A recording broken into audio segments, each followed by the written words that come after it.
Thanks everybody for bearing with us. We have a little bit of technical difficulties for one of our panelists. We'll try to get them in, but welcome. This is the Path to Pro panel. For those of y'all who have ever wondered what it takes to play games professionally, this is the all-star panel lineup that's going to tell you exactly how to do so. We have some great panelists that are here from various different specialties within the esports space that'll teach you what it takes based on the work that they've done with some of the best players in the world in various different games and genres. And also Nabil, who's going to be guiding us through this fantastic conversation. As always, if you have any questions, feel free to leave them in chat. There's going to be a dedicated Q&A section at the end for the audience. And of course, be sure to continue the conversation on LinkedIn as well as on the Dallas Startup Week 2020 Slack. And with that, Nabil, take it away. Cool. What's up, guys? For all you folks watching, my name is Nabil Pervez. I'm the lead PM and head of events over at AOE Creative. I'm also on the Dallas IGDA board, and I've been an esports nut probably for over 15 years. So I like the games. The games are good. And it just so happens that JV managed to find all of my super homies and put them all in the same panel. So if it's us talking really casually and really bluntly about it, that's why. I've known these guys for years, and they're all good friends of mine. So, gentlemen, if you don't mind, would you mind introducing yourself, your name, your current role, brief outline of your past experiences, couple sentences, 3 to 5, and anything notable that you guys want to particularly talk about from your past areas of expertise? Is that cool? Sure. Ashes, you want to start? Yeah, sure. So, my name is Nick Ridgway. I go by Ashes in the gaming world. I am the general manager for UYU and the head coach for the UYU Gears of War team. I've been coaching for about 5 to 6 years, a lot of that time spent in Gears. In that time, I've won 22 championships across 3 different titles. So I believe currently the most in console esports history for any coach. And yeah, I like video games. The most? Are you sure? Oh yeah, I counted.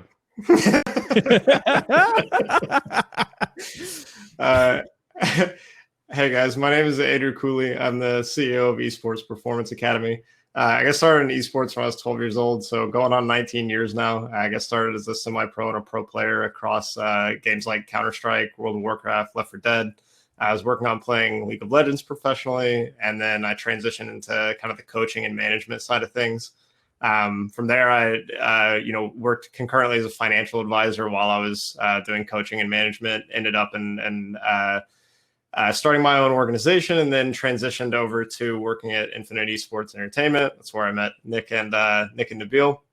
And then went off on my own last year with my business partner and started Esports Performance Academy, where we focus on player and coach development, kind of at the grassroots school systems, universities, semi-pro teams level.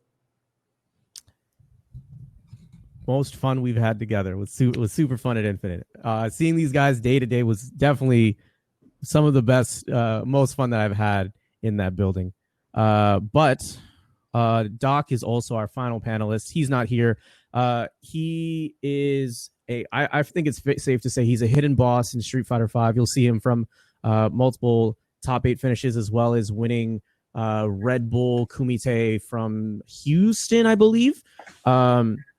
He started off as a Dudley player in Street Fighter 4. Moved over to Claw in 5. Started as Claw, moved to Dudley, realized he made mistakes playing both, picked top tier characters in 5 and started kicking butt. And he was at Infinite with us as well, ran the fighting game side of GGEA, and then afterwards transitioned out with EX Dojo, where him and Alex Cephalon McGuire are working together to help coach the fighting game community in the local area. So hopefully that helps. Anyway, stuff that I want to talk about with you guys. So for when we're talking about Path to Pro, I feel like things have, like, from when we started to now, things are completely different. like I feel like there's this huge transition that happened, and I kind of want to talk about back when we were getting started back in the Stone Age, and what it's like now, and how things have kind of evolved now over the periods of time. Maybe let's talk specifically about, you know, before the multi-million-dollar league slots, before investment, but back when things were grassroots, right? So can we start talking about that? Yeah. I mean, if we go back to like my first experiences in competitive gaming and esports, that would be like MLG events in 2009, where you know, you bought a $150 team pass with your 4 boys, and you know, all your travel stuff out to this event, and you go out to this big, basically gaming convention that's a tournament, and pray that you and your team of like 100, 200 other teams and somehow make it into the top 8, which was like the pro section for MLG, where you see, you know, like the people who are on the posters around the venue, and the kids who are walking around with the Stride Gum girls, and like you're like, oh man, I really want this experience. Like they're so cool. Like they get to do this. Like, you know, I mean, realistically, they weren't doing it full time at the time, but that's what you look at and you perceive is, you know, these guys are like the epitome of what I want to do. And this is, you know, before, at least in console esports, we really had like salaries and big sponsors and stuff like that. So it's, you know, seeing how it's come from that to now, like, you know, you see kids out of high school who are getting offered 6-digit contracts for games like League of Legends or Counter-Strike or Valorant. It's crazy. Started from game battles, now we're here. Yeah, it started from SOCOM battles before. Oh my god! I think like the comparison of night and day is like an oversimplification of like just how much the industry has changed from situations like that. And you know, you talk about like BYOC, bring your own computer events, and like that's okay today because you can take a laptop and like get away with it because of the technology that exists. But back then, when you're lugging around a desktop with like one of those huge, what are they, the CRT monitor or whatever, like the massive monitors, like that, you had to bring a crew to be able to move your stuff to a LAN tournament back then. So yeah, I mean, it's insane just to see how much things have changed from like a sponsorship standpoint, a compensation standpoint, an infrastructure standpoint, just everything. So, I mean, were professional orgs really even big that like that back in the day? Was that even really a thing? Yeah, I mean, I think that some of the oldest organizations that exist are like Fnatic, SK Gaming, Complexity, who's like in our backyard, obviously. Those are probably some of the oldest organizations that exist, because what happened is that there was so much constant transition, because if you're not winning, you're not making money. If you're not making money, your org can't last.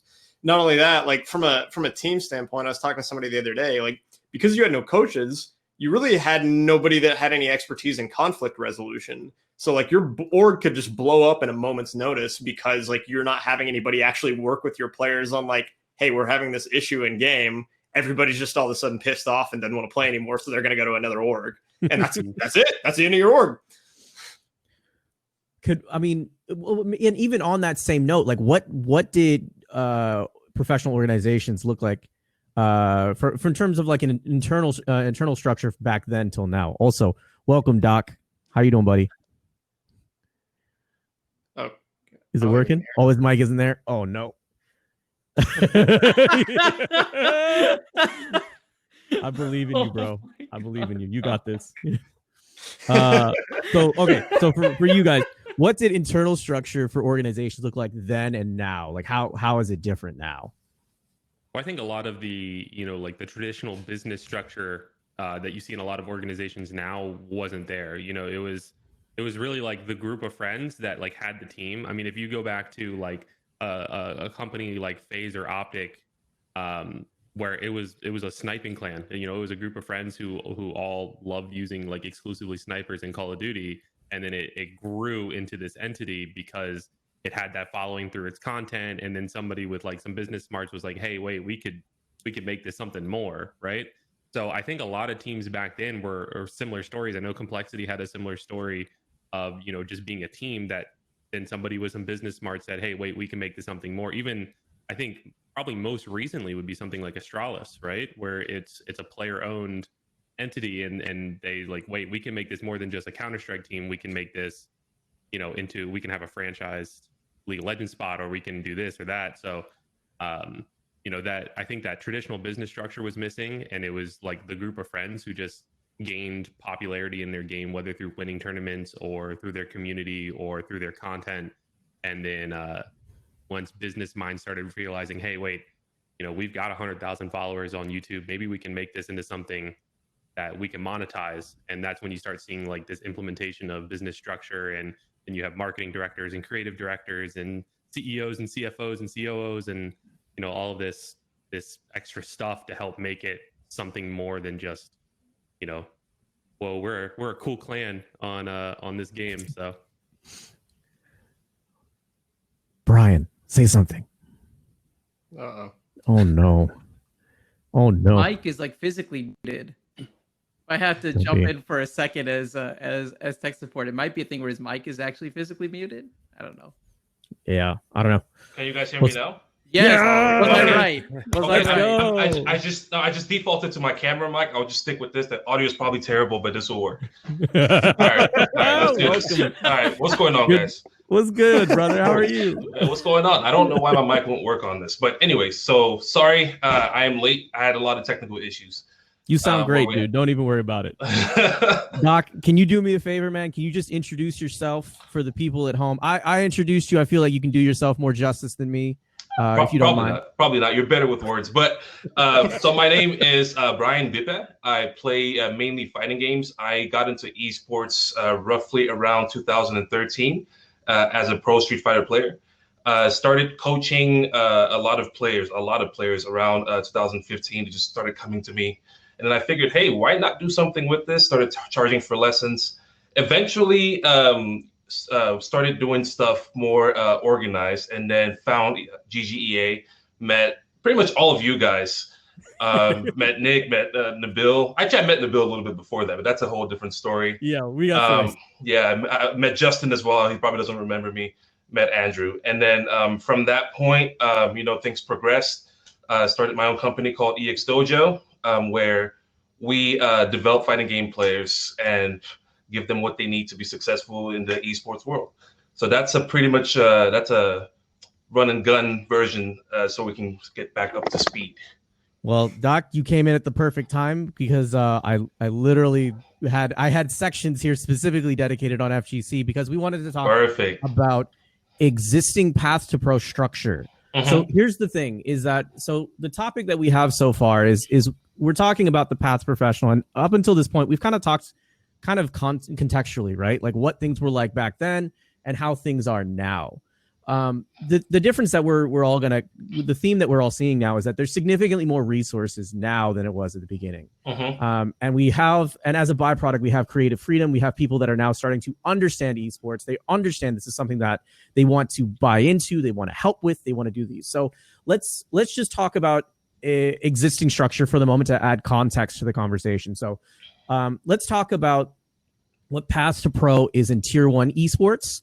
And I feel like Nick and Andrew, you guys can talk a little bit about that specifically, but then I want to shift this over, and Doc, I want your specific take on this for what it's like for like games that like the FGC is a very much more a Wild West right now. So let's first talk Nick and Andrew, if you guys want to talk about what it's like for tier 1 esports. So let's talk about Overwatch League. Let's talk about League of Legends. Let's talk about Counter-Strike. And then let's talk a little bit about FGC. And then let's also talk about structure and how lessons we can learn from tier 1 can be applied to things like the FGC and what could work and what wouldn't work. So Andrew, do you want to talk a little bit about League of Legends and kind of how that structure works right now? Yeah, so I'll talk about kind of like generally from the titles that you mentioned. It's all about a ladder system for the most part. So that's kind of like the first step is that you go through a solo ladder system. You're climbing that. You're trying to get noticed as a top player within your region. So be it Asia or Korea or China or Korea, right? Or Europe or North America or Latin America, whatever it may be, whatever region you're playing on, you're trying to climb the solo ladder system to get your name recognized. And then from that standpoint, it's about actually trying to find a team, build it around that, and then get recognized from the team standpoint. So specifically with League of Legends, there's what's called scouting grounds, which is something that, you know, all players kind of work towards that are trying to get noticed. And you have to have a certain number of qualification points through a variety of different aspects. But once you obtain those qualification points, you're flown out, you get to, well, maybe not in a COVID world, in a traditional world, you're flown out, you get to go in and kind of live the life of a pro for a week to be able to have pro teams kind of scout you. But kind of outside of that realm, there's not really much infrastructure to be able to help you get to that point in general. But it's basically all about just trying to climb this public ladder so that people recognize you and your name and your skill. And that's kind of the entry point. And Overwatch is in a similar situation, minus a couple of nuances here and there, where it's like climb the ladder, get access to these specific tournaments, prove your worth, and then show yourself off on a big stage, and then have people recognize you and pull you on, right? Yep. So, Ashes, can you talk a little bit how the pro scene in Gears works? Yeah, well, I mean, I think a common trend that you'll see across pretty much every esport is going to be making a name for yourself is the most important. It's just different games have different avenues to do that. So like Andrew was talking about, League of Legends has the ladder system. Then it has, you know, the Path to Pro thing where they bring the players out, like the top prospects out, and let teams scout them. It's also got its whole like academy system. So, and it's got Andrew's system. So you've got a lot of like cool ways. Yeah, look at that. I'm making plugs for the boys. So you've got a lot of like really cool ways to find yourself like a path into that pro system. You know, Counter-Strike, you've got the ESEA ladders, you've got the Faceit ladders, you've got, you know, these tiers of leagues that you can compete up through. Like right now, UIU has an advanced tier league. If they do well in their league, they can go up to the Mountain Dew, which is like semi-pro. So every game really has this path to pro. In Gears, it's a little bit more basic, where it's more just about building a name for yourself through like word of mouth. Mm-hmm. And I feel like Halo kind of has a similar system, just because the rank systems in those games aren't regarded as highly as maybe some other games. So realistically, like what you're attempting to do is build yourself as a name that when somebody thinks of your name as, you know, oh, we need a fourth or fifth person for our team. Who can we get? Well, I saw this guy really do well in a scrim, or I saw this guy play really well in a ranked match, or whatever the case may be. But it's about building that like individual identity and brand as somebody who's a solid player, no matter what title you're in. Yes. Okay. Doc, Yeah. can you please talk to me about how the existing path to pro is for the FGC right now? Yeah. So if you listen to what both these guys just said, the one consistency is the opportunity to be seen, right? That's when you get a chance to show what you're made of. In esports in general, there's not really as much structure as you would see in traditional sports. Like we're all kind of playing catch up a little bit. But fighting games, I would say, are a little bit more behind. You used the reference of the Wild West. I couldn't have thought of any better comparison, to be honest with you, because you just go out there, right? And you're like, all right, how do I make a name for myself? You just look at the toughest dude, like, okay, I'm going to take that dude down, and everyone has to see it. And opportunities like that don't come very often, because it has to be a competitive situation. It can't just be a casual match. It can't just be something that like you challenge him and then why would he even play you to begin with, right? Mm-hmm. And that's a lot of it. It's a lot of no structure and a lot of open bracket.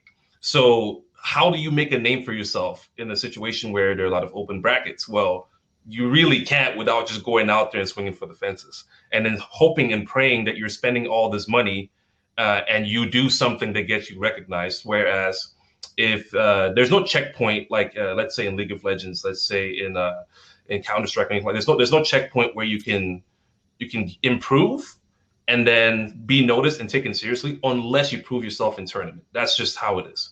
So essentially, there really isn't a path to pro. There really isn't one. So you kind of have to be really creative sometimes. You have to be creative sometimes. So this is where I wanted to have a little bit of a meat of the discussion here. All of you gentlemen, I cannot think of a better group of guys that know each one of their industries really well, but you also are in a unique position where you kind of all understand each other's industries to an extent.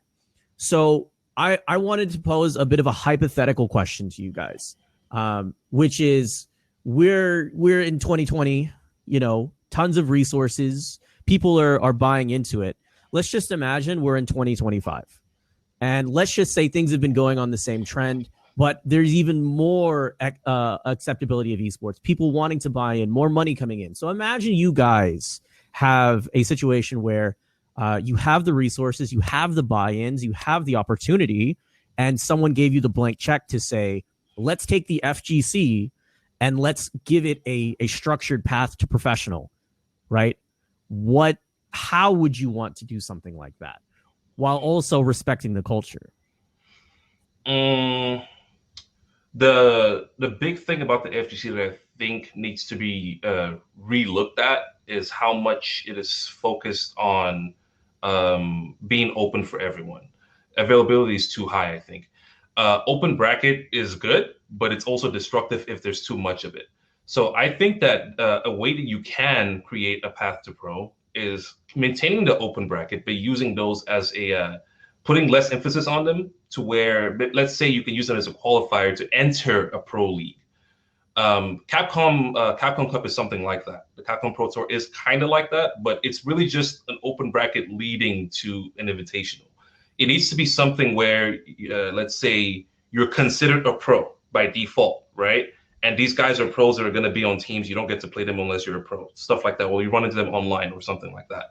But you can make it into this pro system, this pro league, whatever you want to call it, by winning a lot of open brackets where you get to be a semi-pro and you have to prove yourself to then see if these teams actually want you.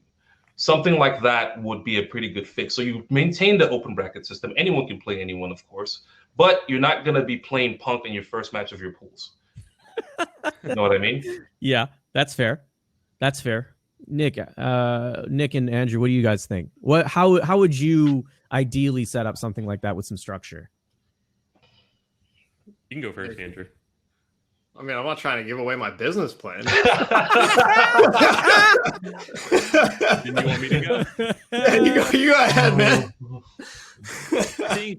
I think every scene is a little bit different. I think Gears of War, where I am, is a little bit closer to the FGC in terms of we're still grassroots. Where you see Call of Duty franchising, we don't know what's planned for Halo. Overwatch is franchised, League is franchised. I don't think franchising is the route that like the FGC can take. I don't think it's the route that Gears could take.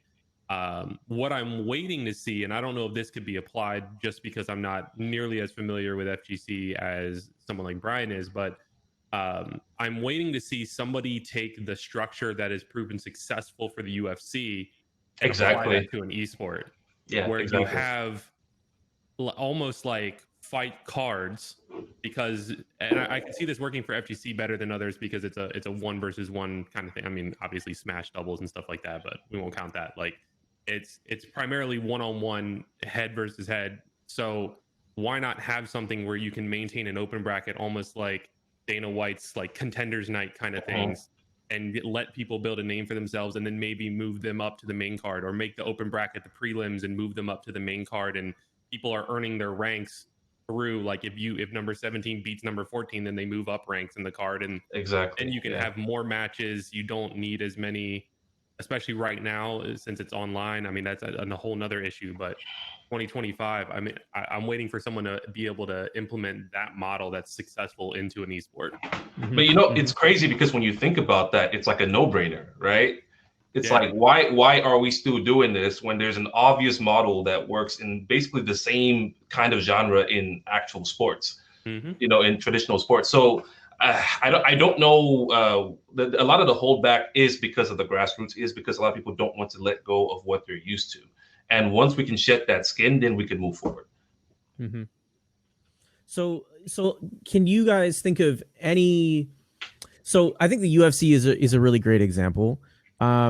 When you think of, is there any way that you could imagine the grassroots community coming together though to create a circuit themselves, or do you feel like this is a situation where you need to have someone with authority, like the developers, step in and create something that's a structured circuit across it. I know that Smash is an example of this, for example, but when it comes to Street Fighter, they already have something like the Street Fighter League, and they're handpicking some folks like this. Do you think that it would make more sense for the developers to hold control over a league like that, or the fight card system like that, or do you think it would make more sense to allow third parties to come into the space, or do you think they should play together just overall as a whole? This is like a quicksand topic because I don't really want to talk about developers. That's fair. Yeah, but I do think that there are a lot of things that the developers could do a little bit better. So they should probably consult and listen to the people more. I think that a lot of the issues that you see with the competitive side of their games is because they don't want to allow they don't want to lose any control of what they have, which I think is holding the game back a bit. So third parties, I think, would be the best way to handle something like this. A league that would have different games, right? Because if we're talking about just FGC, there are different games. So if there was something like, what is it, E-League or something like that, right? Mm-hmm. Different, any different third party company that knows what they're doing could probably collaborate with them and create something great. Well, can I add on to that real quick? Please. I think we've already seen that any esport that the developers are active in and have their finger on the pulse of the esport typically prove to be a little bit more successful. And I think everyone across every game can have find some fault with something that some dev did, right? But But I think you look at Riot Games and they're very much involved in the esport. I mean, they run their own esport scene. They don't allow third party stuff as often or pretty much ever, except for more smaller grassroots things. So their game is successful. Their esport is very successful. Counter-Strike, kind of the opposite end of the spectrum, but the developers are still very much involved in making sure the game is working in a path that works for the esport. Dota, very much finger on the pulse. I mean, Valve does whatever the hell they want, but it's still very much finger on the pulse of the esport. So I think that's going to be the common theme across a lot of games. Whether or not the developer has control over the league doesn't matter as much as long as they're in tune with what the esport needs to be successful. So I'm sorry. Go ahead, Andrew. Yeah, sorry. So real quick. So Riot with League of Legends, they were like, hey, let's see how this grows organically with third parties and stuff. And then they were like, hey, we're going to do franchising. Now it's fully backed. So with Valorant, they launched Valorant, and now it's third party-ish. You have the Ignition series and everything, but it's kind of hands-on, hands-off. And I think that they're doing the same thing. With the FGC game coming out, Brian, do you think that it would be Riot's obviously going to support it in very similar manners. So we could see prize pools and salaries and all that infrastructure added to the FGC scene through that game. Do you think that it would be better? And I mean, I know we talked about how franchising isn't the right thing for the FGC, and that's fine. I'm not asking about franchising, but do you think that it would be better to have them way more hands-on, or do you think that it would be again back to let's just third party it and not have them touch it really? No, they should definitely touch it. That's why I said collaborate, right? I think that they need kind of assistance with people who are more in tune with the players and with the spectators and stuff like that, because it's very easy for a developer to forget or to lose touch with their fans. That does happen a lot for fighting games, a lot. So I think that Riot has had a pretty good track record in the past. So that is not a company that I'd be too concerned about with even deciding when to collaborate with someone else. So I think that that's something that they can just play with and then see what works. But they should definitely have some insight from the FGC and see what they can do to make it work as best as they can. But generally, I think Riot would have it down. So guys, I wanna I want to also pull from your expertise here, because the thing is, so you guys have all trained players and they've all gone on to do great things, but there's one very important thing that I want to touch on, and that is, how important is it for players that you're training to build their own brand, to also be out there as a professional in the space? Because the thing is, I feel like there's still this very much a perspective of, you know, professional players are very good at video games, but they still live in their mom's basement and eat Cheetos all day. So, but you guys, every one of the players that you guys have coached or developed or helped grow, everyone that I've met of them have been really nice individuals, very thoughtful. How important is building a brand to every one of these players and building marketability? And you know, if you are telling them to do these things, you know, what are some examples that you can tell them, or things that you've told them to do that are very important? I think it's important for every player to be able to let their personality be seen, and there's going to be somebody out there somewhere who's going to relate to who you really are. So I think a lot of people make the mistake of not being genuine to who they are, trying to, like, you know, cover up their personality or things that they might perceive as flaws, and try to be or emulate things that they've seen be successful. And then the other mistake I see made is you know, people not creating enough content. Content is king. So I think being able to put yourself out there through content, build a fan base, build that brand. It's obviously important to stay professional, and, you know, there's things that you can't say or can't do. But the general rule of thumb is just be a decent human being, like a decent person, and then you don't run into any issues that could cause, you know, any kind of problems like that. So it's super important. Not only does it you know, give yourself more exposure, but it also gives you better opportunities in the future. And you will see that a lot of the times with players in other games who either when they retire, they have multitude of doors opened up for them. Like Shroud would be a great example, where he is a CS pro player at his core, but because of his stream and because of him putting himself out there and his skill out there through streaming, he was able to do a lot more afterwards than just, you know, be a retired Counter-Strike pro who now works a 9 to 5. He's one of the biggest streamers in the world. Ninja's the same thing. You know, he went from being a Halo pro, a PUBG pro, but because of his streams, his consistency, his work ethic, eventually people caught on and started enjoying his content and his personality and relating to him, and they followed him no matter what game he went and played,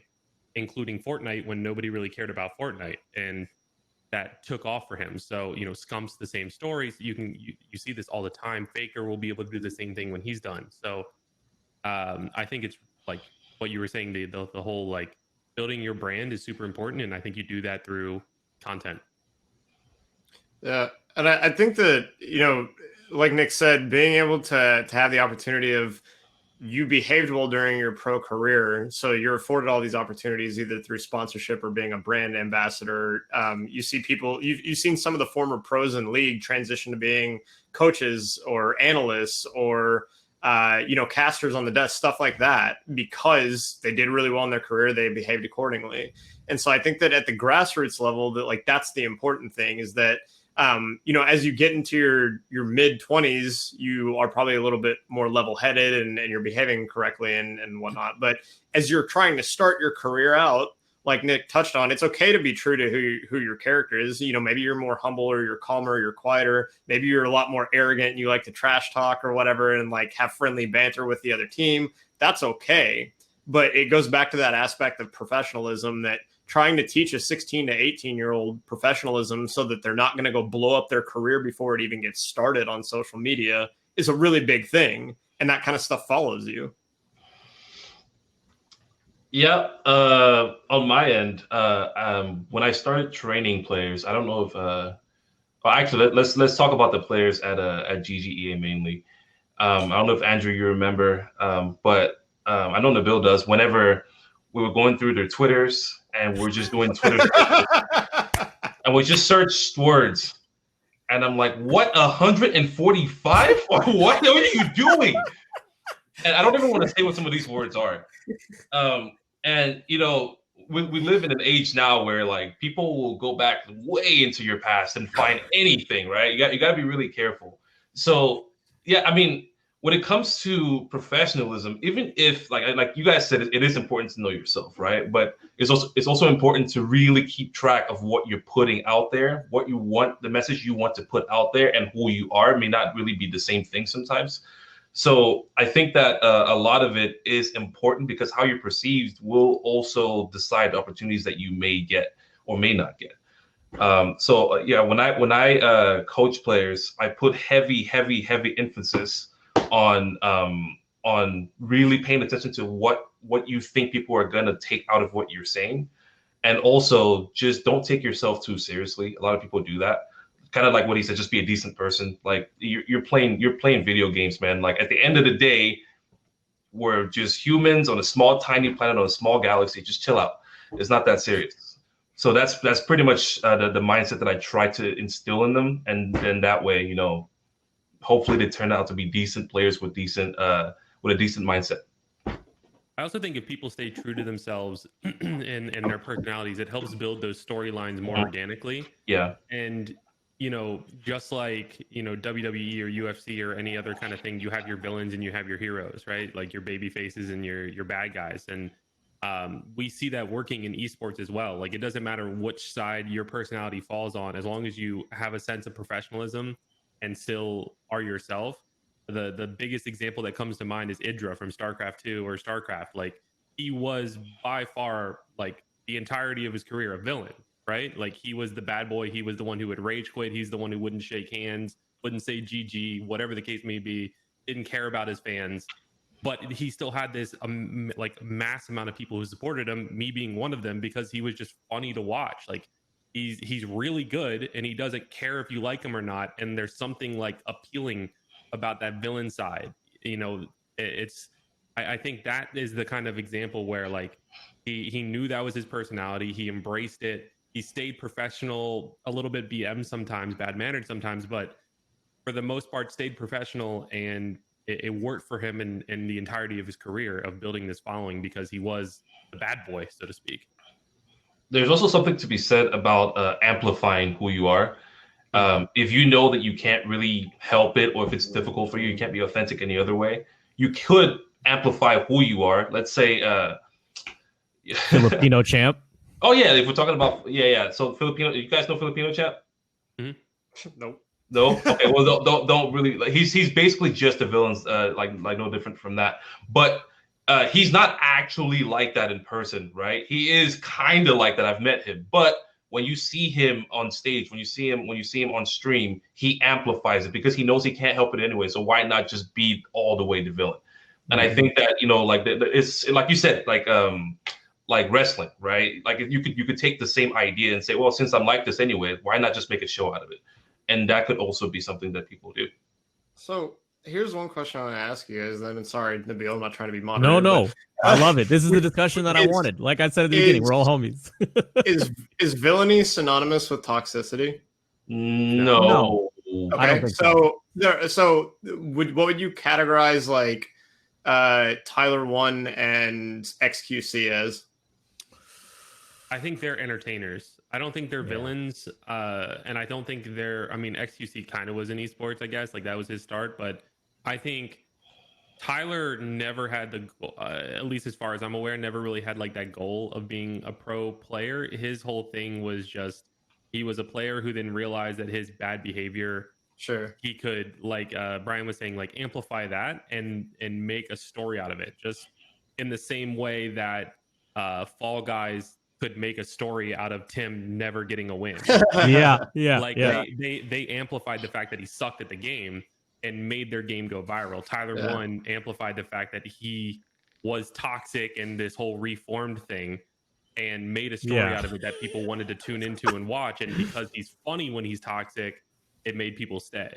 So this is why I said, like, I keyed in on the like professionalism aspect. Again, like I'm okay with playing the villain of like going back to friendly banner, smack talking and stuff like that. But I think that too often the villainous role can turn quickly to toxicity. Yeah. And then it's basically like if you're a streamer, or if you're an entertainer, or if you're a pro player, then you're condoning speaking in a derogatory, negative manner for the next generation.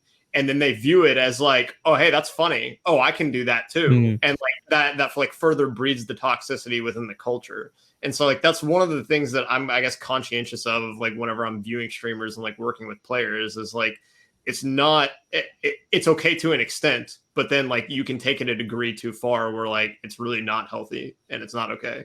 Yeah, you toe a really fine line when you play the villain role, because you're looking at a case where there is entertainment and story and humor sometimes with that kind of villain role and that that bad mannered attitude. But at the same time, you know, the super easy line to draw in the sand is like once it gets personal. Like as soon as you start doing, instead of like you suck at this game, like you know you're ugly. Like as soon as like it shifts, the trash talk shifts to out of game.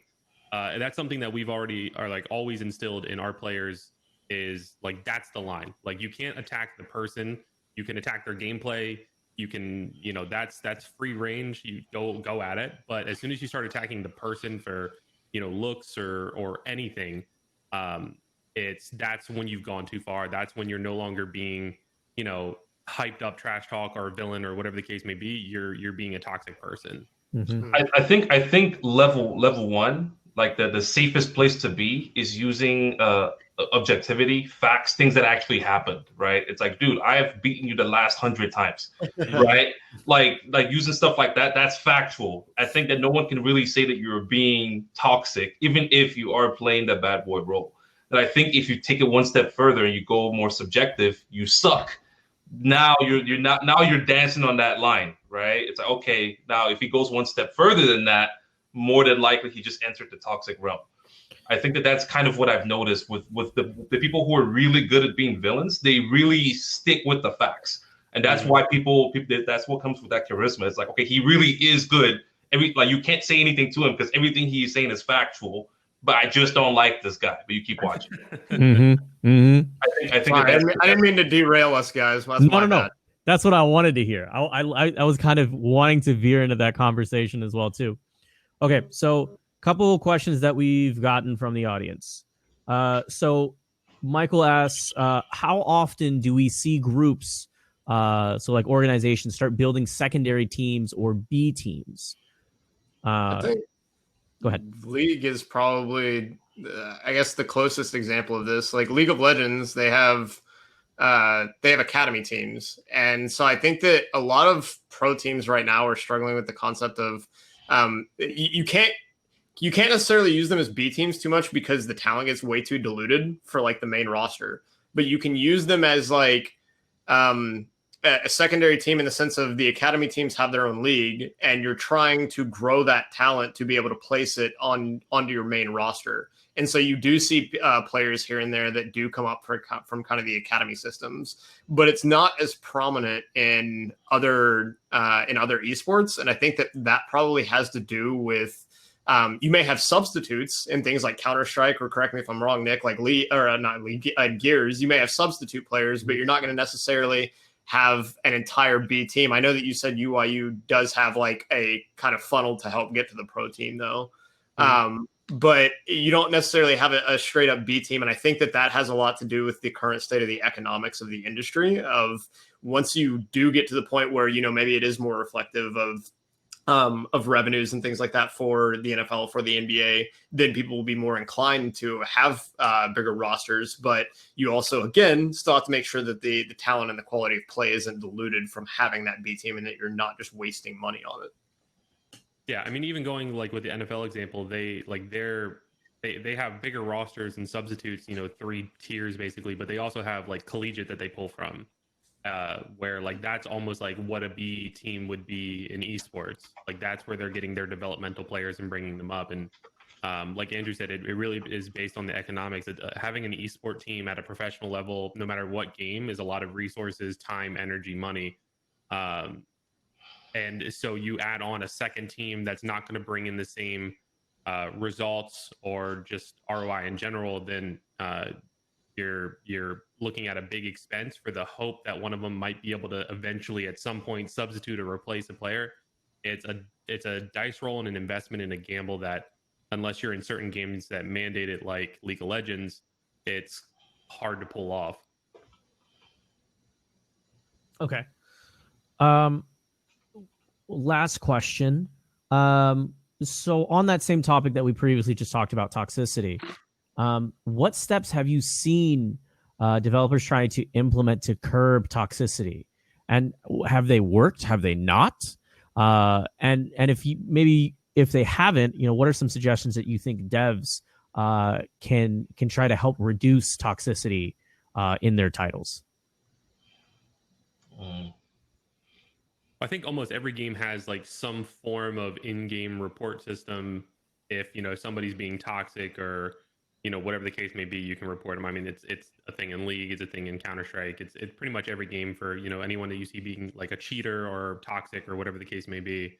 But on the esports side, I think in most games, like everything is so closely monitored by like officials and admins and referees or whatever the case may be, that usually they set a set of rules or standards, and then because they're monitoring communications in like internally in the team, but like during games and what players say on Twitter, like when you're part of these things, you're basically accepting the fact that like there are rules that you have to apply to every aspect of your life, because you're representing something more than just your individual brand at that point. You're representing your org, your sponsors, your league, your game. And because of that, you have to like be on good terms with those rules at all times. So at least that's what I've found. I think that like at the upper echelon, like there's what's called a toxicity check, like at least with Riot. So to be able to play pro, you have a toxicity check. So if you have poor behavior, you'll get suspended and you're prohibited to play in the league for 6 months until you basically fix your behavior, or at least get the perception that you fixed your behavior. And that's happening, right? Yeah, absolutely. Yeah. So beyond that, kind of at the more casual, like everyday gamer level, there's always the basic profanity filter that you can enable and disable. But beyond that, it's kind of self-governing. You have the ability to mute or unmute anybody in the game that you're playing with, depending on the game, of course. But I mean, in League or in Valorant, you can do that. And I mean, typically I just mute everybody, because it's a matter of, I'll leave my team unmuted. I completely mute the other team because it's just a distraction if they want to talk crap. But if my team starts getting toxic, I'll just mute my team, because again, it's just a distraction that's pointless. But as far as like Nick said, you do have the ability to submit like player-based reports. So if you're playing with somebody that's really toxic and they were, like really terrible, then you can go report them. They can get a suspension or a permanent ban, depending on how many suspensions they've gotten. And I think that over the years, as esports has grown, you've kind of seen all these developers go from like, yeah, we have the functionality in there and we'll get around to it if we like happen to see that somebody did something, and like maybe that could take a week or a month or 6 months or something like that to actually like have them take some sort of action, or no action at all. Versus I think that the last few years, a lot of the developers have been like, hey, we really have to get this under control. Like toxicity is running rampant. People are ruining the experience of new players because of the amount of toxicity, especially towards new players, when you're just learning the game, right? You're just trying to have a good time and you don't know it. Well, like it's not really fair to be toxic to somebody who's like, it's their first day, or I mean, it's not really fair to be toxic to anybody anyway, but it's it ruins the experience, and that kills their player base. For new players, and that's how the games thrive. So I think that, like I said, a lot of developers have started taking it a lot more seriously with toxicity checks. Doc, you got a 2 cents on this one, because I know you got a lot of messages, bro. There's not really much you could say. I mean, they're right. Like as far as developers go, they can moderate what happens online, right? Like that's a lot easier to do. I can report something and say suspicious activity, and they'll check it out later.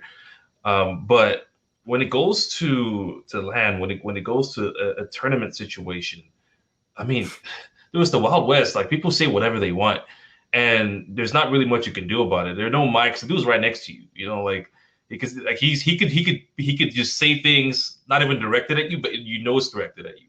There's not much you can do. I think that the only way that they can even do anything about that is to change the entire setup overall. But as of right now, it seems like if we're talking about specifically FGC, it's kind of built on that, isn't it? it's kind of built on like the freedom to be toxic if you want to be. And then people look at that sometimes as hype. So yeah, I mean, I don't even know if you can moderate the Wild West. It's just how it is. Yeah. People just pull out guns and shoot people. That's just what happens. Those Twitter fingers, man. Yeah. Okay. So I think that's our time. I think that about does it for all of this. Guys, thank you so much for taking the time to come out and just talk and hang out with these folks. Chat, if you enjoyed what you're seeing, can I see ones in chat? But I mean, I think that's going to about wrap it up for all of us. Ones? Yeah. Spamming one. Yeah, I think that's going to about wrap it up. If you guys want to follow all these folks, you're gonna be able to check out their profiles, see links to all of them, and make sure you go follow them. They have tons of insights, they have tons of good opinions, and if you have questions, I'm sure these guys will have answers. I can't guarantee they'll answer, but yeah, I think it's always fun to just have this as the starting point for a dialogue and additional ways that we can improve the community and establish further what a path to pro looks like. Justin. Everybody for tuning in. We're going to be starting our final panel for the gaming and esports track right now. So just leave this room, refresh, and we're going to dive into AAA, the future of game development. Take care. All right, boys. It's good seeing all y'all. Yeah, good seeing you guys. Y'all take care. All right, All right. later. I'm a DM y'all. All right. See you guys.